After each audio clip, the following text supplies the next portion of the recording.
For more than 20 years, a handful of U.S. Air Force personnel had been haunted by an event that took place in the Rendlesham forest, just outside their base in Suffolk, England. They maintain that for 2 nights in 1980, they experienced, up close, an encounter with an unidentified craft. Their accounts make the Rendlesham incident one of the most detailed and well-documented to date. These witnesses also say that the government launched an investigation and then tried to cover it up. This event has an eerie similarity to a sighting nearly 33 years earlier, when an extraterrestrial spacecraft allegedly crashed near a military base in Roswell, New Mexico. Both stories involve eyewitness accounts from respected officers, government investigations, and classified records and evidence. This really was the Holy Grail. This was certainly Britain's most famous UFO case. There's no doubt about it. This is Britain's Roswell. It appears to be maybe moving a little bit this way. It's coming this way. It is definitely coming this way. This is unreal. What really happened in the woods outside the Woodbridge Bentwaters Air Base in December 1980? If you contact the Pentagon about what happened December 1980 at RAF Woodbridge, England, they're going to tell you right now nothing happened there. People need to step up to the plate and say something.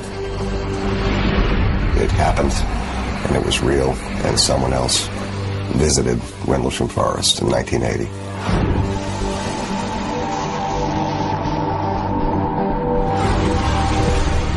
This is Bentwaters Royal Air Force Base. Located 70 miles northeast of London, the now dormant site was once a highly sophisticated military installation. The main function of the twin bases there was to support the NATO effort in case of a war in Europe. We would go ahead and mobilize our A-10 aircraft to support whatever war effort we were told to do. In 1980, with Cold War tensions near their peak, Bentwaters and nearby Woodbridge air bases are operated by about 12,000 U.S. Air Force personnel, making it one of the largest NATO complexes in all of Europe. But the site, bordered by the dense Rendlesham forest, has a secret. This was Bentwaters' weapons storage area. Exactly what was kept here is officially classified, but researchers and observers agree that a massive nuclear arsenal was stockpiled beneath these concrete bunkers. The extraordinarily secured underground bunkers with alternating layers of steel, concrete, earth, held something like 300,000 kilotons of nuclear ordnance. The American airmen who man this base are highly skilled. They're trained to deal with life and death situations with a cool, clear head. And that makes the events at Rendlesham even more mysterious, because what they saw on Christmas night 1980 made these thick-skinned military men shudder with fear. It's 3 a.m. Airman John Burroughs is patrolling the east gate of Woodbridge Air Base, part of his normal routine as a security policeman. Security did the airfields, weapon storage areas, and stuff like that. You controlled the entry of the base. The 20-year-old has been with the Air Force for almost 2 years and has been stationed at Bentwaters for about a year and a half. Tonight, there is nothing to observe but the stars overhead. It was cold that night. It was a clear night, pretty much. You know, it was a clear night. There's a little bit of fog. As he's walking, his superior, Bud Stevens, pulls up in a truck. He tracked me down and said, let's ride around for a while. The men drive into Rendlesham Forest. Suddenly, Sergeant Stevens notices a strange light in the woods, just off the road. He said, whoa, is that normal? And I looked out and there was just a weird glow in the woods. I said, no, it's not normal. Burroughs can't shake a bad feeling. You know, you just felt a real sense of danger or something wasn't right. There were different colored lights, you know, like you see on a Christmas display, different colored lights that were blinking on and off. Alarmed, the men speed back to the gate to call the flight desk from a secure phone line. They do not want to broadcast the information over their radios. At Burroughs' insistence, the call is transferred to the base's Central Security Control, or CSC. The shift commander dispatches 26-year-old Sergeant Jim Peniston to the site. Peniston has been a security policeman with the Air Force for 7 years. They told me I need to go out the East Gate. We have a situation out there. And I said, what type of situation? He said, well, I'd rather have the on-scene patrolman tell you what that is. And I says, well, can I wait? No, you gotta get out immediately. Within minutes, Peniston and his driver arrive at the East Gate. Burroughs and Stevens direct his attention to the woods. I seen this multicolor yellow and red. So it was about, 200-300 meters away. And it looked like an aircraft crash immediately. That's the color that you get from titanium and fuel burning. Peniston calls back to CSC and gets clearance to investigate a possible downed aircraft. If it is an aircraft crash, we can go ahead and, render assistance and set up security for it. As part of standard procedure, Sergeant Peniston tries to gather information from Bud Stevens. And I said, well, do you hear it crash, Bud? He said, no, it didn't crash. It landed. Stevens is too frightened to help with the investigation.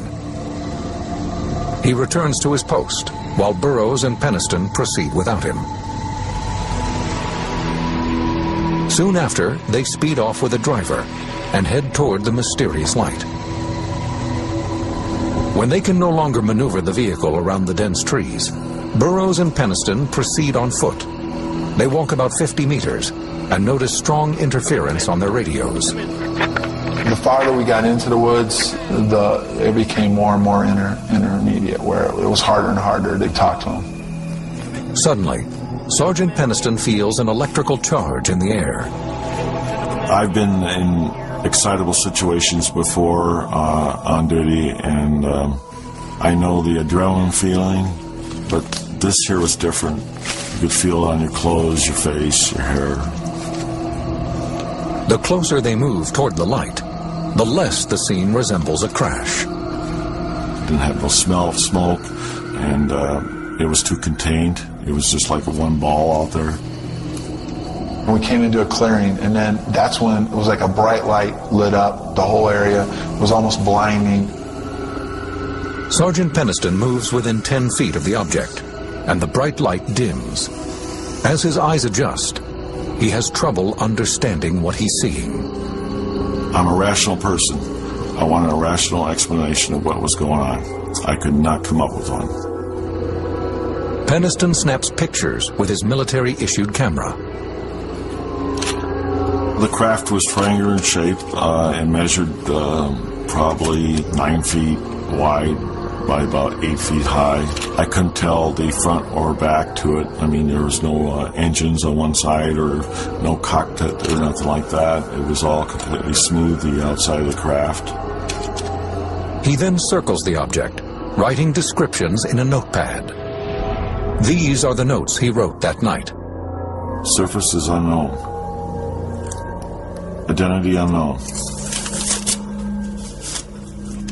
No apparent landing gear present. No sound, but appears to be operating somehow. Peniston's handwriting changes dramatically as he gets closer to the craft. I was really having problems with the type of craft. I keep saying it's unknown. I have a problem with understanding what I'm recording here. When he draws near enough, he reaches out and touches the object. The fabric of the craft was smooth. It was like glass. It was warm to the touch, but not hot. There wasn't like lights on it. Somehow it was in the fabric of the craft. On the front side of the object, Peniston notices several strange symbols. He copies them in his notebook as well. They were like markings, not numbers, not language. There were several, maybe 6 symbols, measuring 3 feet wide. I wasn't trained for what I was experiencing. Suddenly, the object emits a blinding flash of light. The men take cover. Then the object, whatever it was, lifted up, went up, and then moved back away over the trees. The speed of the craft leaving the area was, the best way to describe it is probably in a blink of an eye. I've never seen any craft move that fast in my entire Air Force career, and I don't think I ever will again. As the men slowly rise to their feet, their attention is drawn by another flash of light through the trees. At first they assume it is the craft, but on second glance they realize it is the Orford Ness Lighthouse, 5 miles away. Burroughs and Penniston check their radios. They're working again. It is now around 5 a.m., roughly 2 hours since they first spotted the mysterious lights in the woods. They contact the CSC, and their commander orders them to rendezvous with a security team back at the East Gate. So we were like, what are we going to say? We can't explain what we saw. We can't explain what just happened. Later that morning, the men are brought in for debriefing. Penniston is reluctant to divulge everything he witnessed. It was not a good career move to report exactly what we seen. I went into the shift commander's office with Burroughs, and we gave a sanitized briefing of what happened that night. After the debriefing, Penniston says the shift commander issues him a thinly veiled warning. Gentlemen, he says, Project Blue Book ended in 1969, and sometimes things are best left alone. Project Blue Book was the code name for the U.S. Air Force's controversial UFO investigation unit. During the course of our investigation... Before it was disbanded, its goal was to determine if UFOs were a potential threat to national security. Despite his commander's warning, Sergeant Penniston can't put the strange encounter out of his mind. I got back to my house and I couldn't go to sleep. I'd probably sat around the house for maybe 2 or 3 hours, and finally I said, well, I got to go back out there. He returns to the site with some plaster of Paris. His plan? To make casts of any indentations left by the craft. I wasn't going to leave there until I had answers. I wanted something tangible. He spots 3 round impressions in a symmetrical pattern on the ground. They are a few inches deep and roughly 10 feet apart. They measured exactly the same distance apart, each of the pods, approximately 2 to 3 inches thick. These are the casts made by Penniston the morning after his sighting. He believes they show the marks left by the craft when it landed on the forest floor. He decides not to show them to his superiors. Along with his notes and roll of film, the sergeant now has the 3 plaster molds to help back up his story. But Penniston's physical evidence doesn't solve the mystery of Rendlesham. Just 2 nights later, the UFO returns. And this time, the deputy base commander makes a chilling record of his own encounter. I'm observing what appears to be a beam coming down to the ground. This is unreal. Late December 1980. Sightings of a mysterious craft at the Woodbridge Bentwaters NATO complex in Suffolk, England, have put many airmen on edge. The strange encounters began the night of the 25th, when airmen reported seeing unusual lights. By the early morning hours of the 26th, 2 men claimed to have come within a few feet of a landed craft in the neighboring forest. It's now the evening of the 27th. 40-year-old Deputy Base Commander Lieutenant Colonel Charles Holt attends a holiday party at the Officers Club. His celebration is cut short when one of his men arrives looking distressed. He showed up just white as a sheet. And he wasn't the type of person to get too excited too easily. He was a former Marine. He said, "It's back." We looked at each other and said, "What's back?" He said, "The UFO." After 2 nights of disturbing stories, Holt decides to investigate for himself. The police were spending more time looking in the sky than they were at the airplanes they were supposed to be protecting. It's time to put this to rest. Holt instructs a three-man security team to assemble their gear and meet him at his quarters. Within minutes, they head toward the Rendlesham forest. By the time Holt arrives, a security cordon has been established around the perimeter of the woods.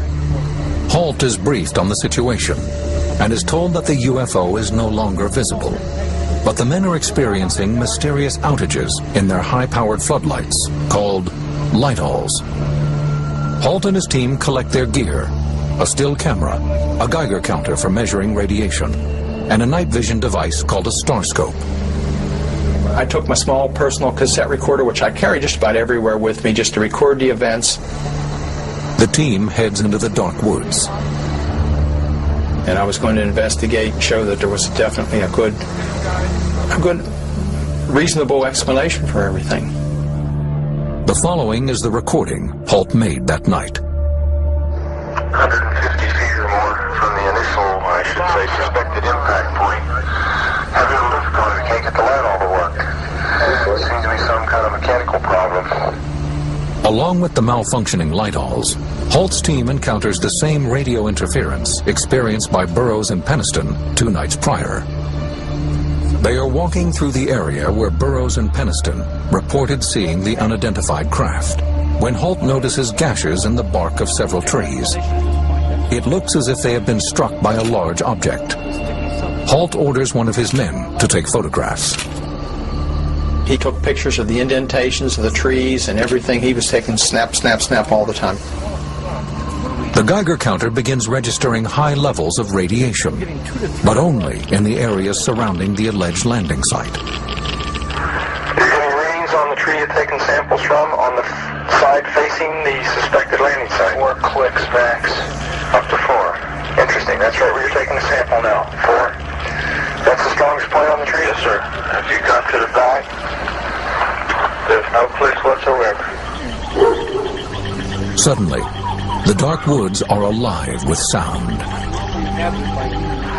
We're hearing very strange sounds out of the farmers' barnyard animals. They're very, very active, making an awful lot of noise. All the animals in the forest were acting up, making a lot of noise. And the barnyard animals from the farm, which was on the adjacent side of the particular location, were also acting up. One of his men points out a glowing light in the distance. With his tape recorder rolling, Holt documents every moment of this encounter. You just saw a light there. Wait, slow down. Where? Right at this position here, straight ahead, in between the tree. There it is again. Watch, straight ahead off my flash right there. There it is. Hey, I see it too. What is it? We don't know, sir. We saw this bright red glowing object. It looked like an eye. It's the best way I can describe it. It was bright red, had a dark center, and appeared like as though it were winking. We're about 150 or 200 yards from the site. Everything else is just deathly calm. There is no doubt about it. There's some type of strange flashing red light ahead. It's yellow. I saw a yellow tinge in it too. Weird. It appears that you may be moving a little bit this way. Yes, it's bright and has been. Yellow. It's coming this way. It is definitely coming this way. It was moving through the trees, horizontally, but also traveling vertically. In other words, it was zigzagging through the trees and dripping what appeared to be, the best way I can describe it, as molten metal.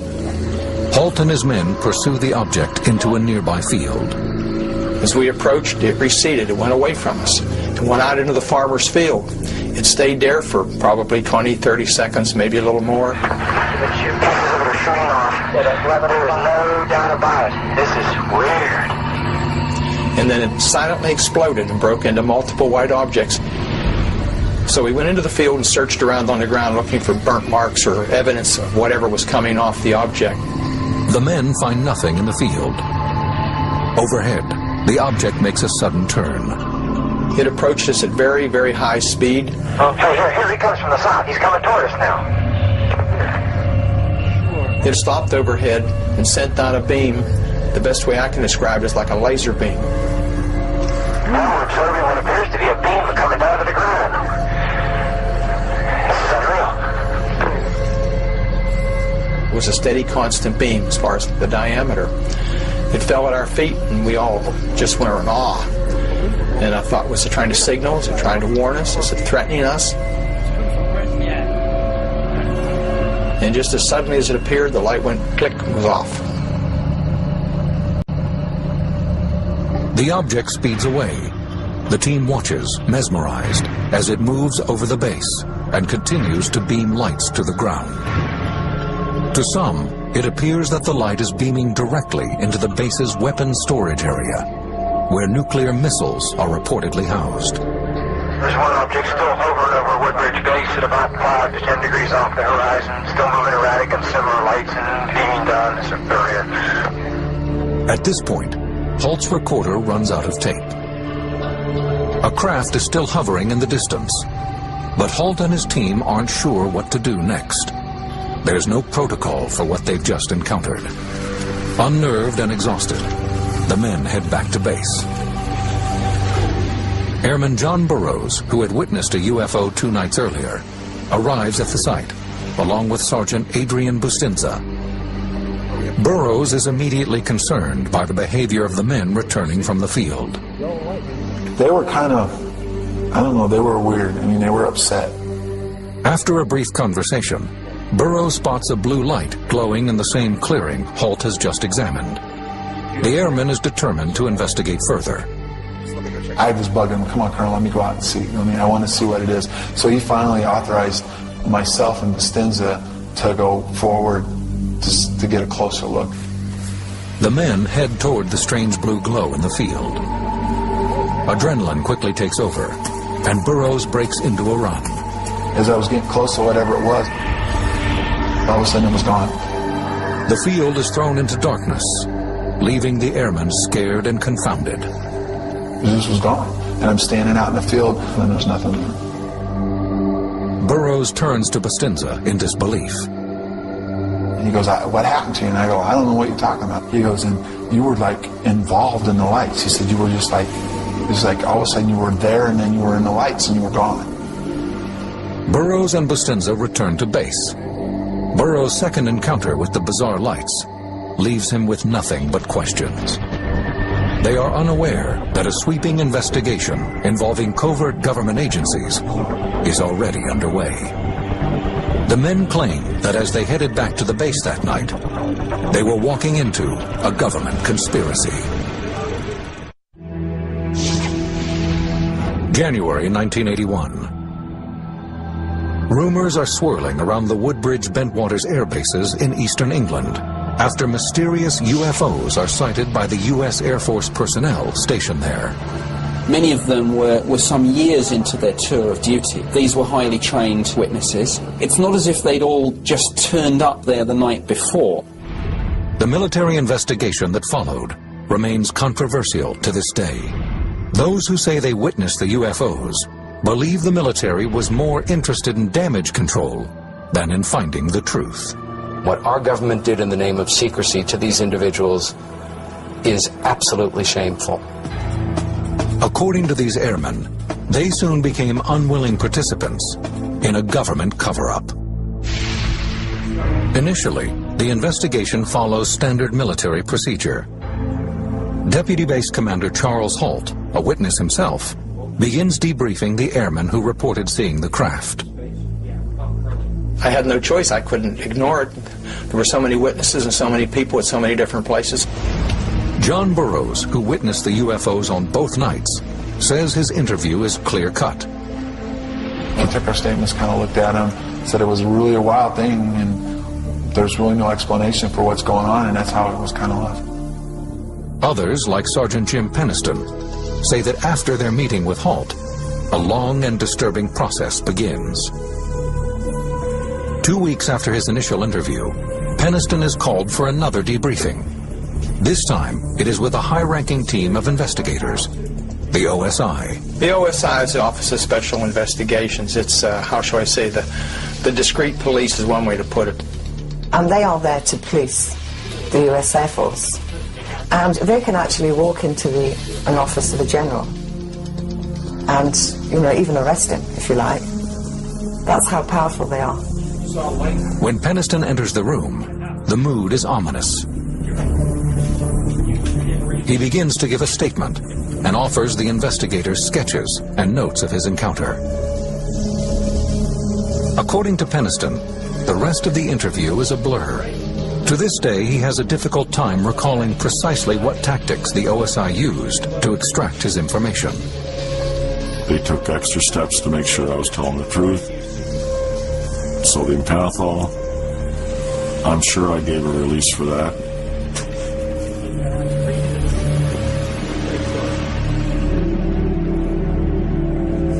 And hope that they understood that everything I said was the truth. I believe I gave my permission for that, I would think.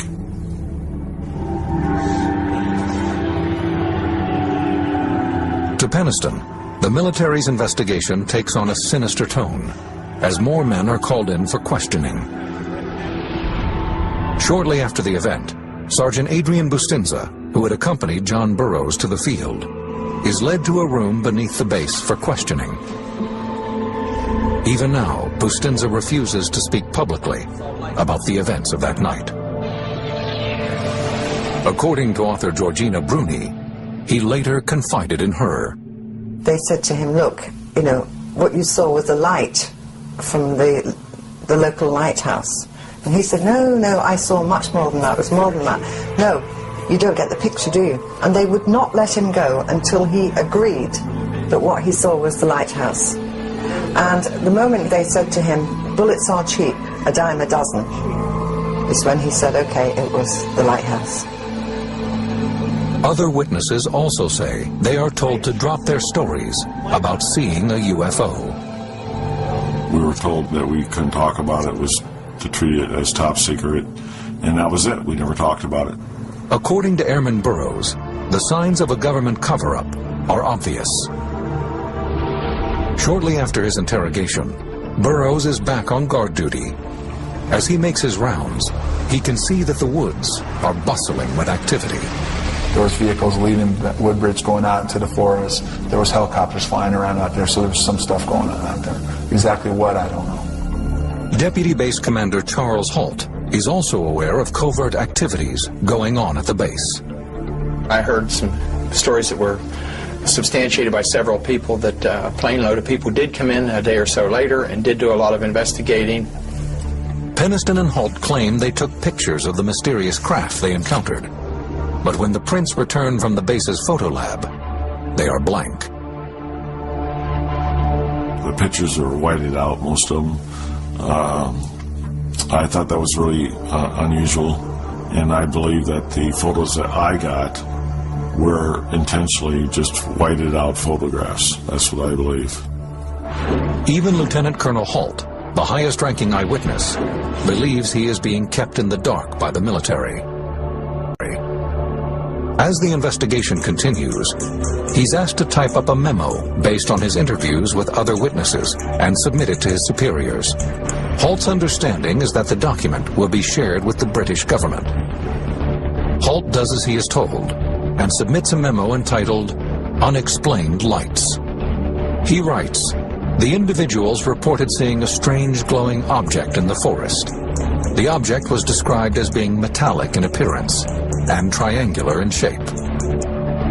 It is not a definitive report. Many of the details are missing or incorrect, and the descriptions at times are vague. The memo was not meant for public consumption. It was meant as a tickler, if you will, to the Ministry of Defense to get them involved to do a proper investigation. His superiors filed the memo away, and the strange lights never returned to the base. Eventually, rumors of an extraterrestrial craft die down. For 3 years, the public is kept in the dark about what happened at the air bases. Then, in 1983, a new witness surfaces with a startling claim about the UFO encounter, one that will only deepen the mystery of Rendlesham.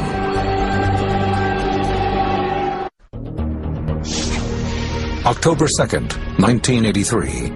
The British Sunday tabloid News of the World hits newsstands with the headline, UFO lands in Suffolk, and that's official. The article claims that a mysterious craft, moving under intelligent control, invaded the skies above the Woodbridge Bentwaters air bases in late December 1980.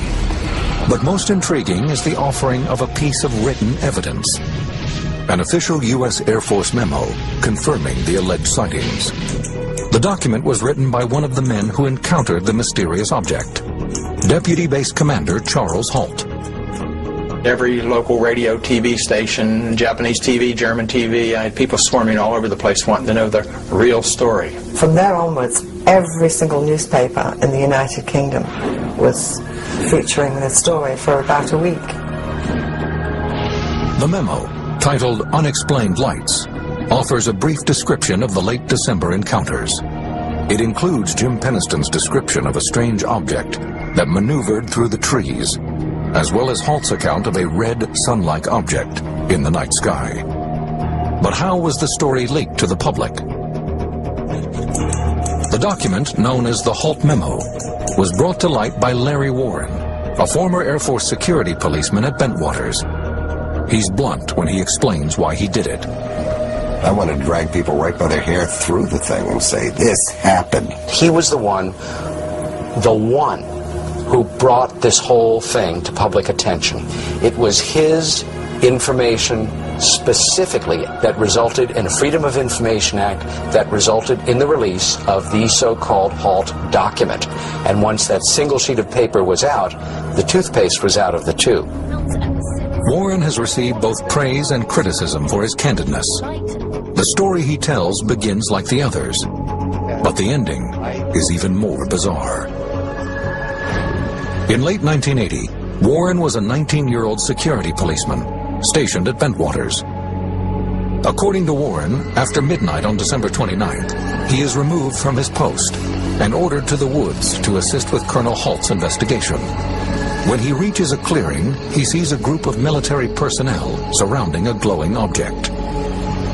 In this field was this object on the ground. It's like a science fiction movie, but there was something alive associated with it. It didn't come out any doors, there were no windows, it was this thing, and it was changing all the time. As he draws within a few feet of the craft, Warren says he witnesses an amazing sight.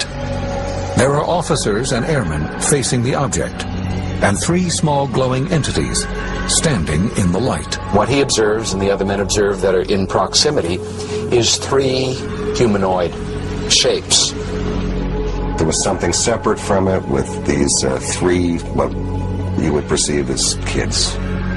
Warren then watches as a senior officer begins communicating with the beings. The senior people there seemed to be following like a protocol. It seemed to be there was a procedure. Warren is then pulled from the clearing. He's given no explanation for what he's just seen. The next day, he says he is brought into a room with other witnesses for debriefing. He remembers a film projector and three men in suits. They showed us the different films of UFO military activity going back probably, I don't know, 40s. Like other witnesses, Warren says the more he is questioned, the more distorted his memories become. He remembers what happens next as a series of scenes that make little sense. Warren recalls being taken against his will by men in dark suits, then being led to an underground facility on the base. I remember being on a table and people talking to me and, you know, doctors and Air Force people behind them. I have another memory of being in a kind of like a mess hall and trying to eat something and kind of being alone at a table. It's imagery. I mean, this could all have been plugged into my head. Warren says he isn't sure if what he remembers is real, or if these images were planted by military investigators in order to confuse him and distract him from what really occurred. After the Rendlesham story breaks, Warren's accusations infuriate other witnesses. These airmen and officers say they too want the truth revealed, but that Warren's story is anything but. It hurt the whole incident as far as this is something really did happen to us, but there's no way, the way he was describing it, what happened to us, and it wasn't fair to the people that were involved to have that kind of extreme stuff come out. Parts of his story do correspond with other eyewitness accounts. Warren, like Charles Halt and Jim Penniston, recalls seeing a glowing craft in a clearing of the Rendlesham Woods shortly after Christmas 1980. But Larry Warren is the only airman who claims he saw alien life forms. Another problem with Warren's version of events is that no one can remember seeing him in the woods on the night in question. Nobody ever recalls him being out there that night. I've talked to all the players and just about everybody was on even the fringes, and nobody remembers seeing Larry Warren anywhere except around the base in training. Warren remains steadfast in his convictions. I've never lost a minute's sleep over my role in this. I've never intentionally misrepresented anything, lied, or tried to gain anything unfairly. The contradictions surrounding the Rendlesham case have proven frustrating for UFO researchers. While there are multiple credible witnesses, airmen trained to be good observers and remain calm under extreme circumstances, the discrepancies between their stories are difficult to ignore. In the years that follow, researchers struggle to unravel the mystery. Then, in 2002, declassified government files reveal new facts about those mysterious nights in the woods.